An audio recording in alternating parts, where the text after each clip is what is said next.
Olá, amigos! Começa agora mais um ACS na TV, um programa da Associação Comercial de Santos, aqui na Santa Cecília TV. Muito obrigada pela companhia de vocês. O programa de hoje vai falar sobre uma profissão muito importante nos portos do Brasil e do mundo, que é o agente marítimo. Por isso, nosso convidado, ele é empresário e também presidente da Federação Nacional dos Agentes Marítimos, Marcelo Neri. Marcelo, muito obrigada pela sua presença, pela sua participação aqui no programa. Bom dia, Fabiana. Eu que agradeço o convite do Acesso na TV. Agradeço muito o convite de vocês e espero estar podendo contribuir com os telespectadores e telespectadores da Associação Comercial, esse programa bacana aí do Acesso na TV. Com certeza. Vamos começar falando sobre o Dia Nacional do Agente Marítimo, que foi comemorado agora dia 23 de junho. A gente sabe que toda data aqui é comemorativa porque a categoria conseguiu uma grande conquista. Sim. Queria que você falasse primeiro, porque muita gente não sabe, a gente não é só do ramo portuário, né? O que um agente marítimo faz? Qual é a função do agente marítimo? Primeiro, Fabiana, primeiramente bacana eu estar nesse dia aqui hoje, né? Que agora, dia 23 de junho, foi o Dia Nacional do Agente Marítimo, uma data instituída pela Lei 11.791, né, do dia 2 de outubro, né, de 2008. E agora o Agente Marítimo tem essa data no calendário, né, oficial como o Dia Nacional do Agente Marítimo, né.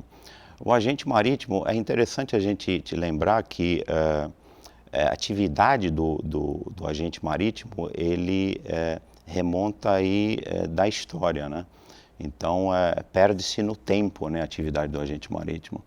Você tem aí o comércio marítimo, ele dos primórdios da atividade, né, dos primórdios da civilização. Você tem o armador, que é o dono do navio, ele tinha aí a necessidade de ter um representante em cada porto, cuidando dos interesses comerciais, jurídicos, até operacionais, né? Então, lá desde os primórdios do comércio marítimo, o armador, o dono do navio, ele já tinha necessidade em cada porto de ter um representante cuidando dos interesses dele. Obviamente, depois que daí a representatividade aí hoje a gente chama de mandatário, né? Uhum. O agente marítimo aí está representando esses armadores. Hoje, com o passar do tempo, claro que você tem alta tecnologia envolvida nas empresas de agenciamento marítimo e também a mão de obra é bastante qualificada, né? Então, você tem a mão de obra dentro das empresas com uma capital intelectual com uma alta qualificação. Então, nós sempre dizemos, aí já se tornou um jargão até entre nós, que o navio ele entra e ele não entra, aliás, e sai do porto sem a atuação, né, do agente marítimo, né? Então, o agente marítimo é um ator, né, sem demérito nenhum às outras atividades, outros profissionais do ramo da logística portuária, mas o agente marítimo, ele é um ator preponderante nessa cadeia do supply chain, né? Nessa cadeia de suprimentos, né? Da logística como um todo, porque ele comanda os sistemas online, é ele que é o elo indispensável entre o armador, né? O comando do navio, o comandante, a embarcação, o navio, e todos os entes do porto, as autoridades. A gente pode pegar aqui alguns exemplos, o terminal, o importador, o exportador, todos os stakeholders, né? Os entes que atuam, né, na atividade portuária, né? Então, o agente marítimo ele atua como ele tem esse papel catalisador, ele atua como um elo entre o armador na comunicação, né? A gente costuma dizer o petróleo de hoje é a informação, né? Então, a gente tem um papel de catalisar essa informação entre o armador, o navio e esses entes do porto, para que o navio, antes mesmo do navio atracar, até antes mesmo do navio chegar, na estadia do navio, né, como um todo, nas operações de carga e descarga e na saída de navio. Então, o agente marítimo ele vai cuidar da liberação do navio no porto, até nas operações de carga e descarga, né, a parte burocrática perante as autoridades locais e federais. Então, a parte também de documentação de importação, de exportação, o agente marítimo ele tem esse papel aí essencial nessa cadeia como um todo, né? E quem quer ser um agente marítimo? Existe algum requisito mínimo? A pessoa ela tem que ter conhecimento em alguma coisa para ela ser um agente marítimo?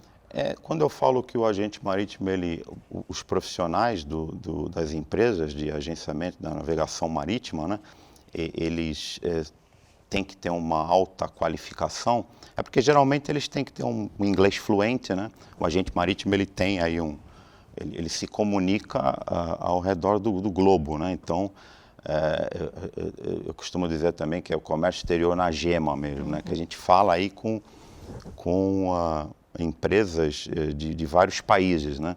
Então, não tem um pré-requisito, não tem uma formação para ser agente marítimo, eu diria assim, uma formação acadêmica, né? Certo. Mas... no mínimo ter o inglês, no né? mínimo um inglês, não para todos os departamentos, mas algumas empresas exigem até para todos os departamentos um inglês aí que seja fluente, né? E muitas vezes o agente marítimo ele começa ali como um trainee nas agências e vai aprendendo a parte técnica lá dentro das empresas, né? Os meandros do shipping, né? Da navegação, a tecnicalidade do porto, a parte portuária, a parte da burocracia, né? Dos sistemas online. Hoje, mais do que nunca, né? Mais do que antigamente, você precisa ter uma alta qualificação, até um certo treinamento, a mais do que você tinha antes, nos diversos sistemas online, né? Você tem o Porto Sem Papel, né? Você tem o Syscarga, Syscomex, uma série de sistemas online aí que você tem que manobrar aí, né? Perante as autoridades para liberar aí, tem todos os procedimentos que você libera aí para o navio tá entrando, tá permanecendo, operando e saindo. Essa profissão ela já é antiga, né? A data foi marcada em 2008, tanto é que Santos colocou no seu calendário municipal por acreditar ser uma profissão muito importante. Ao longo do tempo foi mudando muito, você está falando das tecnologias. Então, a pessoa de 20 anos atrás, o amador, ele é diferente, o agente marítimo, ele é diferente do agente marítimo atual? Você acha que evoluiu muito essa profissão? A data de 2008 é a data que foi instituída o Dia Nacional do Agente Marítimo. Mas, como eu falei, o agente marítimo ele remonta aí a primórdios da história, né? De civilização que vem desde lá de trás, da época dos gregos, né? Enfim, porque é desde que se instituiu o comércio marítimo, né? Uhum. Então, mas a profissão do agente marítimo ela é muito dinâmica, né? Então, ela se remonta a partir do momento que a tecnologia se remonta. Então, antigamente você tinha, eu mesmo operei telex, né? A gente operava telex, né? Mandava mensagem para os navios via telex. Hoje você tem uma tecnologia totalmente modificada, né? E os sistemas online que a todo momento estão sendo modificados, né? Então você realmente precisa alterando a qualidade dos teus profissionais. Você tem que estar capacitando os teus profissionais na empresa para poder estar atualizando o teu capital intelectual e estar podendo atender os teus clientes, os armadores, enfim, os afretadores, os exportadores, os importadores dentro das empresas, né? do mercado como um todo, né? Então, sim, o agente marítimo ele muda de acordo com a história, né? Ele muda de acordo com a história. Está toda hora mudando, e isso é até um tema que a gente está sempre conversando dentro da federação, da necessidade dessa inovação, né? Dentro da profissão. E Marcelo, eu vou pedir para você responder após o break, que eu vou ter que chamar um comercial. Como é que ficou a relação na pandemia, né, desses profissionais? Mudou alguma coisa ou não? Mas eu vou pedir para você responder daqui a pouco, tá bom? Voltamos já.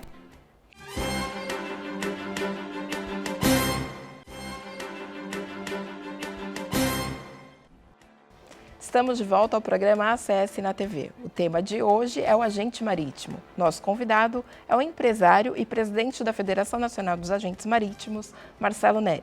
Marcelo, no bloco anterior a gente estava falando o que é o agente marítimo, né? E com relação à pandemia a gente não pode escapar. Como é que ficou a questão do agente marítimo? Ele que lida com a tripulação, que fala com diversas pessoas. Como ficou o trabalho desses profissionais? Sem dúvida nenhuma. O agente marítimo, dentro da pandemia, é muito importante primeiro colocar que os portos não pararam, né? Sim. Os portos não pararam. Até 2020, nós tivemos aí uma movimentação de navios nos portos brasileiros que, se não suplantou aí o ano anterior, 2019, pelo menos empatou, né? Então, e o agente marítimo é o primeiro profissional na cadeia ali da logística portuária que vai a bordo do navio. Então, é o profissional que tem o primeiro contato com a tripulação. Então, porque uma das atribuições desse profissional é cuidar da tripulação, né? Cuidar do que essa tripulação está precisando, o comando do navio, o comandante do navio. Então, realmente, nós, enquanto federação e os sindicatos também que estão ligados à federação, tivemos aí em várias frentes muito preocupados com o profissional, o agente marítimo na pandemia, né? Por conta aí do Covid-19, o vírus, né? A gente teve até um caso recente agora em São Luís, né? Da nova cepa indiana.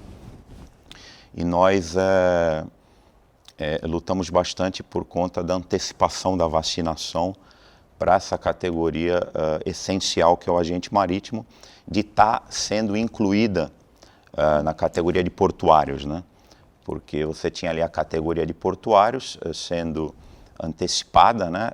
Com bastante aí esforço do Ministério da Saúde, Ministério da Infraestrutura também, e nós então fizemos aí todos os esforços para estar incluindo o agente marítimo dentro da categoria de aquaviários e de portuários como um todo, né?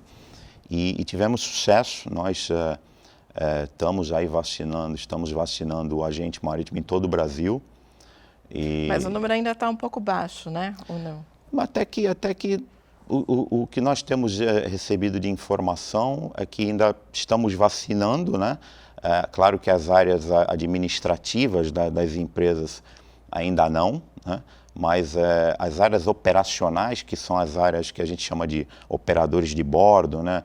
As áreas que têm os profissionais que vão a bordo dos navios, nos diversos portos aí, estão sendo vacinados. A gente está bastante contente com o que a gente tem recebido dos sindicatos, né? Dos 13 sindicatos que a gente tem aí filiados à federação. Então, a Associação Comercial, por meio do nosso presidente Mauro Samarco, também enviou um ofício à Autoridade Portuária, à Prefeitura de Santos, para incluir todas as categorias, né? Porque estava algo muito restrito. Sem dúvida nenhuma, nós agradecemos, a FENAMAR agradece a Associação Comercial, agradecemos o Mauro aí, que foi uma das frentes, né, que tomou a dianteira aí, que citou o agente marítimo como categoria e preponderante, uma das categorias do porto, né, preponderante aí, de essencialidade, né, para o funcionamento do porto, para que o porto não parasse.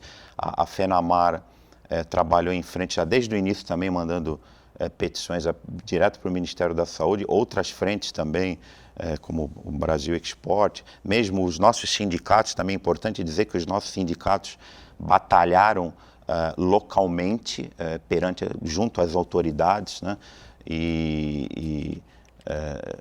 Enfim, várias frentes nós trabalhamos para que o agente marítimo fosse incluído dentro dos portuários, né? Na antecipação da vacina. A gente agradece aí o Mauro e a Associação Comercial também, que foi uma das frentes. A gente está falando muito na FENAMAR, né? Mas muitas pessoas não sabem o que a Federação Nacional de Agentes Marítimos faz efetivamente. Eu queria que o senhor explicasse um pouquinho qual é o papel da FENAMAR. A FENAMAR, então, é a federação que congrega os 13 sindicatos, né? São sindicatos patronais, que têm por objetivo proteger e buscar os interesses econômicos da categoria do agente marítimo. Então, a FENAMAR, ela atende esses sindicatos que atendem as empresas de navegação dos agentes marítimos, né? Então, a FENAMAR, ela tem um papel mais amplo, no sentido de estar buscando esses interesses da categoria, mas assim no âmbito nacional. Então, nós procuramos defender os interesses dos sindicatos, né? Servir esses sindicatos, esses 13 sindicatos do Amazonas ao Rio Grande do Sul, e nós localmente procuramos deixar que o sindicato atue localmente. Por exemplo, aqui em Santos o Sindamar atua junto às autoridades. Eu não sou mais ligado ao Sindamar, mas já fui presidente no Sindamar, né? E agora não estou mais no Sindamar, mas a gente, quando tem algum fato local, algum pleito local, a gente procura deixar que o Sindamar atue, né?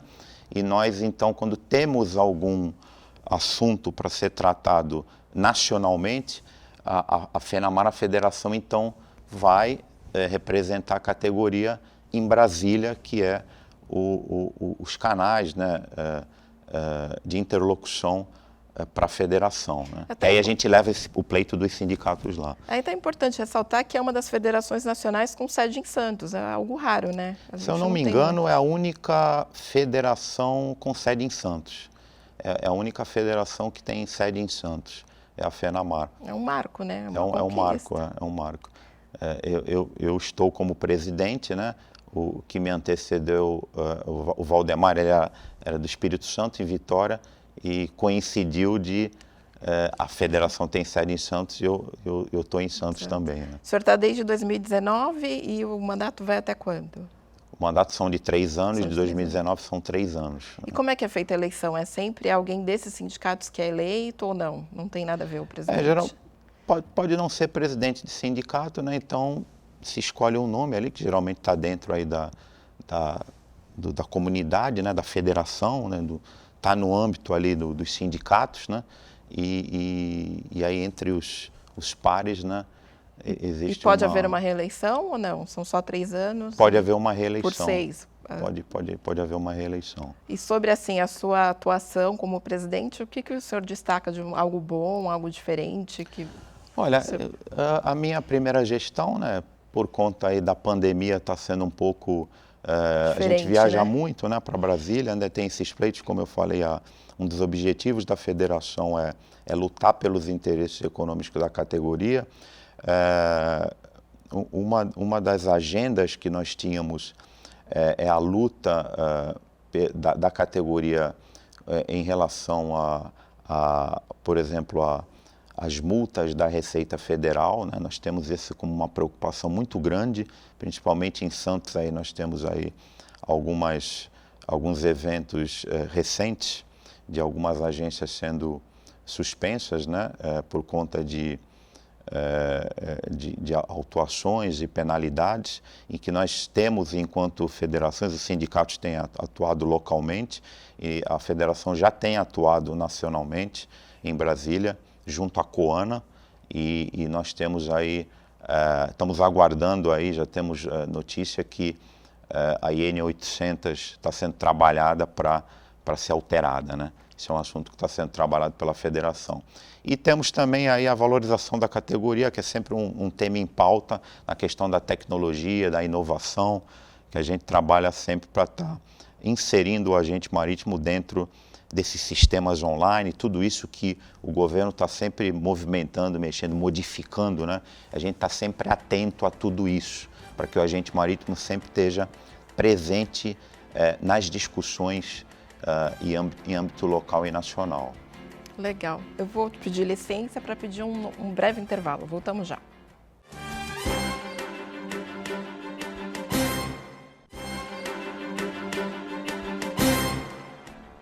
Estamos de volta ao terceiro e último bloco do ACS na TV. Nosso convidado de hoje é o empresário e presidente da FENAMAR, a Federação Nacional dos Agentes Marítimos, Marcelo Neri. Marcelo, vamos falar um pouquinho do seu lado pessoal. A gente sabe que você está estudando e trabalhando e desenvolvendo o lado humano, né? E você instalou isso na sua empresa, que é a Alfamar Agência Marítima. E você destaca até que é um case de sucesso. Eu queria que você contasse um pouquinho como é que você implantou isso na sua empresa, o que isso te trouxe de benefício.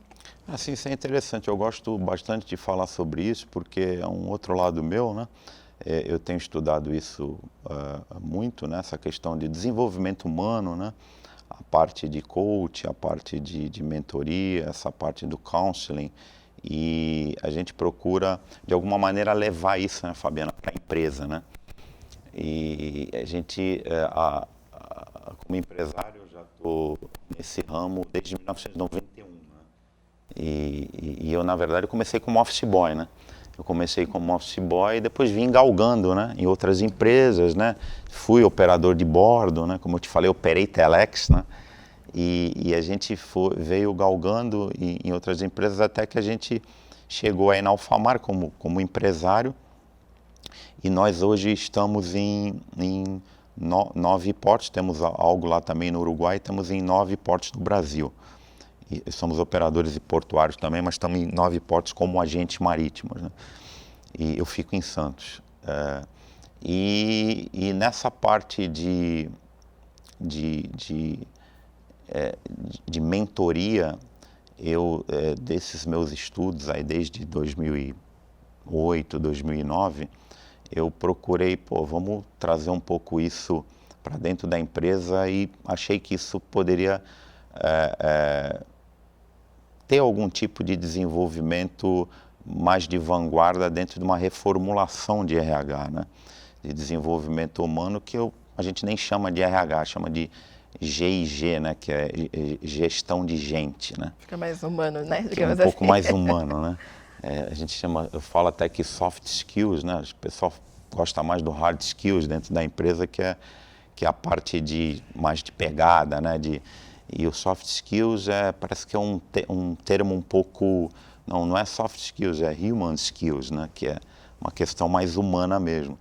Então eu trouxe isso para dentro da empresa e costumo até dizer que existe uma diferenciação de coach, de mentoria e de counseling, né? Que a mentoria ela é mais voltada para a parte de trazer o profissional, você tem uma área de background já, né? O profissional te enxerga como uma autoridade e você caminha com ele ali na parte executiva mesmo, né? Na parte de business do negócio. A parte de coaching é mais algo que... O coach está um pouco banalizado no Brasil, né? Mas o coaching é algo mais que você pega o profissional do ponto A para o ponto B, é uma parte mais de objetivo, né? Usa as ferramentas, mas é uma parte mais de sabedoria de perguntas, né? E qualquer um pode ser coach desde que tenha sabedoria, né? E a parte de counseling é uma parte mais terapêutica, né? Uma parte mais que leva aí você a ter alguns instrumentos de psicologia, né? A parte de psicanálise que você encontra algum trauma ali da pessoa, pode ter uma parte de board, de psicologia dentro da empresa que trata isso também, né? Então tem trazido alguns resultados porque as pessoas dizem que não mistura a parte pessoal com profissional, mas tem tudo a ver, né?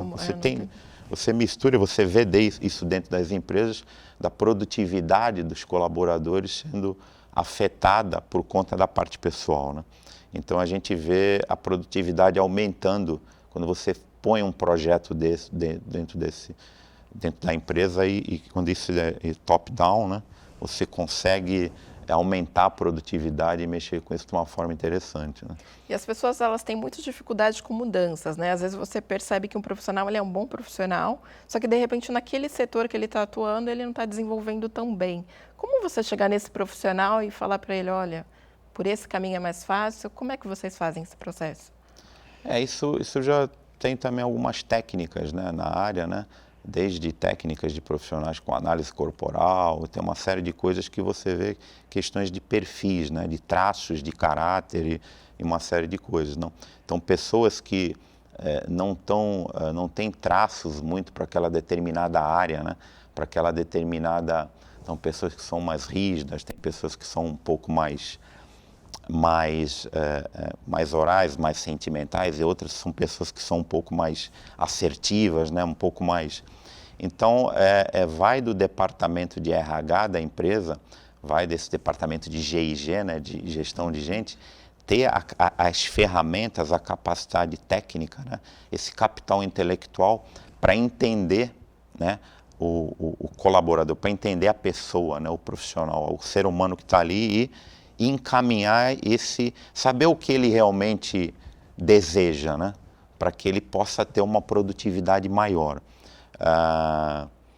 Isso muitas vezes não é nem perguntado para a pessoa, né? A pessoa vai, olha, você vai trabalhar com isso e é isso. Exatamente. E a pessoa fica ali, não é isso que ela quer, né? Então a produtividade não vai ser também o que a empresa quer. Então é um pouco desse trabalho de cuidado, de preocupação com o profissional, que sem dúvida nenhuma, eu posso dizer aqui como exemplo, que tem gerado bons resultados para a gente, né? Quando você consegue colocar a pessoa certa no lugar certo. Identificar o problema, identificar, né? Porque, Fabiano, o ambiente é tudo. O ambiente, ele potencializa, né? O ambiente fértil, ele potencializa o potencial de cada um, né? Então, você, quando consegue desenvolver o ambiente para que esse potencial de cada um fertilize, você tem uma produtividade muito maior, né? E como são feitas essas análises? É um questionário? É um grupo que avalia o funcionário? Como é que nós estamos lá com um projeto dentro da empresa, por exemplo, que é um processo de mentoria, né? Então a gente vai... Mas não é um processo tão simples, porque você precisa ter mentores formando outros mentores e que vai formando, então leva um certo tempo, né? Para que esse departamento de RH, de gente de gestão, seja formado outras lideranças e que possa estar detectando e está, então, replicando essas técnicas, né, esses conhecimentos, para que possa estar, dentro desse departamento, tá identificando, como você falou, porque o departamento de RH ele tem que fazer parte do negócio também, né? O departamento de RH moderno, ele não é só um departamento de RH, ele tem que estar junto do negócio da empresa e para ver quem é quem e as pessoas certas nos lugares certos, né? Marcelo, infelizmente o nosso tempo acabou, o programa passou muito rápido. Eu queria agradecer os seus esclarecimentos, né? Tanto de agente marítimo, essa parte do coach também, desenvolvimento humano. Achei bem interessante e a casa sempre está aberta. Quando você quiser vir aqui no programa, deixe o nosso convite. Obrigado, Fabiano. Eu que agradeço o convite. Foi um prazer estar aqui no programa com vocês. Eu estou sempre à disposição, sempre que vocês precisarem. Obrigado. O ACS na TV fica por aqui e até a próxima.